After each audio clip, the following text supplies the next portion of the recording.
সেইটো আপোনালোকে জানে যে আমাৰ ধুবুৰী, নগাঁও, মৰিগাঁও, বৰপেটা, সাউথ সালমাৰা, গোৱালপাৰা আদি বিভিন্ন জিলাত আমাৰ খিলঞ্জীয়া লোকসকলে, তাত যিহেতু আমি সংখ্যালঘিষ্ঠ, খিলঞ্জীয়া লোকসকলে যথেষ্ট নিৰাপত্তাৰ প্ৰশ্নত তেওঁলোকে সদায় সন্মুখীন হৈ থাকিব লাগে।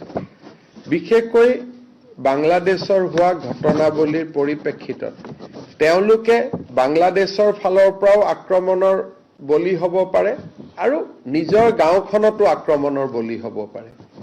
সেই পৰিপ্ৰেক্ষিতত আজি কেবিনেটে সিদ্ধান্ত লৈছে যে আমাৰ অসমত এনেকুৱা যিবিলাক ভালনাৰেবল এৰিয়া আছে তাত খিলঞ্জীয়া জনসাধাৰণক আৰ্ম লাইচেন্স দিয়া হ'ব। আমি তেওঁলোকক আৰ্ম লাইচেন্স দিম, তেওঁলোকে যাতে কোনোবাই যদি ভাবে যে মই বন্দুক কিনিম বা মই আগ্নেয়াস্ত্ৰ ৰাখিম, তাৰ কাৰণে আজি আমি এটা স্কিম এনাউন্স কৰিছো, special schemes for grant of arm licences to original inhabitants and indigenous Indian citizen in vulnerable and remote areas of Assam. আমাৰ বহুত সময়ত আমি দেখা পাওঁ যে নিৰাপত্তাৰ প্ৰশ্নত তেখেতসকল ভোগ কৰি থাকে আৰু বিশেষকৈ এতিয়া যিহেতু বাংলাদেশী নাগৰিক আদি বিতৰণৰ বহুত কাম আমাৰ চলি আছে, গতিকে এই অঞ্চলবিলাকত আমাৰ যিখিনি থলুৱা খিলঞ্জীয়া লোক আছে তেওঁলোক যথেষ্ট নিৰাপত্তাৰ এটা শংকাত ভুগি থাকে আৰু কিছুমান গাঁৱত অকণমান তেওঁলোকৰ পপুলেশ্যন আছে। ক'ৰবাত ধৰক মই এতিয়া নিজেই জানো যে বাঘবৰ জনিয়াৰ ভিতৰত এখন গাঁৱত কৰবাত 500 ঘৰ মানুহে বাকী আছে আৰু কোনো নাই। গতিকে এতিয়া সেই মানুহখিনিৰ কোনোবাই যদি চৰকাৰে বন্দুকটো কিনি নিদিয়ে, কিন্তু কোনোবাই যদি লাইচেন্স বিচাৰে আমি তেওঁলোকক উদাৰভাৱে লাইচেন্স দিম যাতে তেওঁলোকে নিজৰ ৰক্ষণাবেক্ষণ কৰিব পাৰে। এইটো এটা সেই অঞ্চলৰ মানুহৰ বহুদিনীয়া এটা অনুৰোধ আৰু দাবী আছিলে। ইয়াৰ ফলত ধিং, ৰূপহী, লাহৰীঘাট এই অঞ্চলবিলাকৰ পকেটত যিবিলাক আমাৰ অসমীয়া মানুহ এতিয়াও আছে তেওঁলোকে সদায় ভয়ত জাগাখিনিৰ পৰা ওলাই আহিব লাগে, মাটি বাৰী বিক্ৰী কৰি ওলাই আহিব লাগে। এতিয়া আমি তেওঁলোকক কৈছো যে চৰকাৰে আপোনালোকে লাইচেন্স খুজক, আমি আৰ্মছ লাইচেন্স আপোনালোকক দি দিম, আপোনালোকে তাত অন্তত এটা সাহসেৰে সৈতে থাকিব পাৰিব। চৰকাৰেতো সাহস দিয়ে আছে, এটা অতিৰিক্তভাৱেও আপোনালোকে এটা সাহস পাব। এই এটা সিদ্ধান্ত আজি কেবিনেটে খুব এটা ইম্পৰ্টেণ্ট মাইলষ্টন।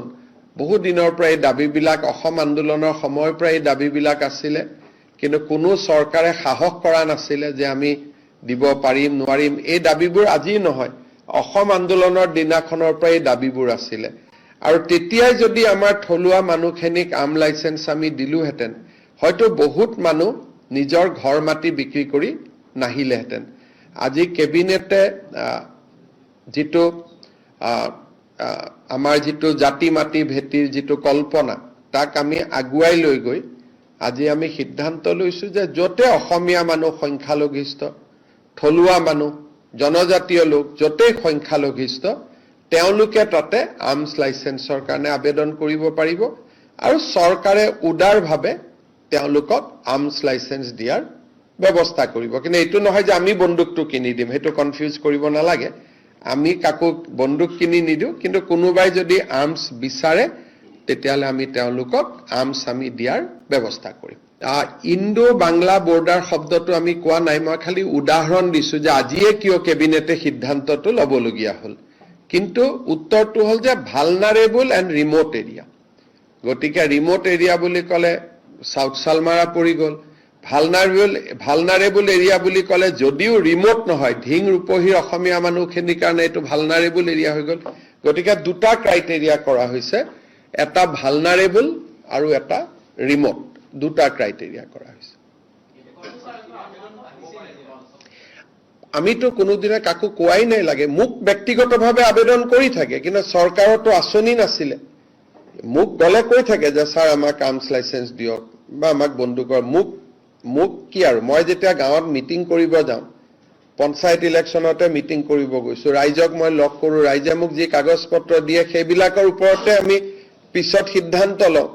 গতিকে এইবাৰ মই ইলেকশ্যনত যাওঁতে মোক বহুত লোকে কৈছিলে, বিশেষকৈ নগাঁও আৰু দৰঙত যাওঁতে, যে আমাক ছাৰ আৰ্মছ লাইচেন্স দিয়ক, নহ'লে আমি মাটিবোৰ বিক্ৰী কৰি দিব লাগে।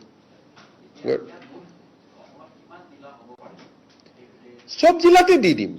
ভালনাৰেবল বুলি